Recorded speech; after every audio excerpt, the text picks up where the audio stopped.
The IMTMA hosted their 8th annual international seminar on machining technologies this year, and I was fortunate enough to participate.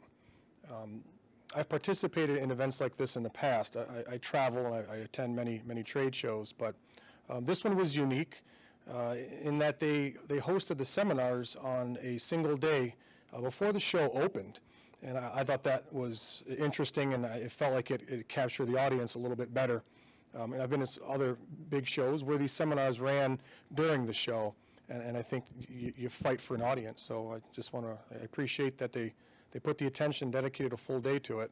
And the International Seminar of Machining Technologies, it included a number of topics and sessions, running in parallel. From software solutions to machining solutions to tooling solutions. Some sessions were just on problem solving and for example, dealing with just large parts and everything that entails larger machines and larger work holdings. So they're very informative seminars, and I thank IMTMA for inviting me in this year.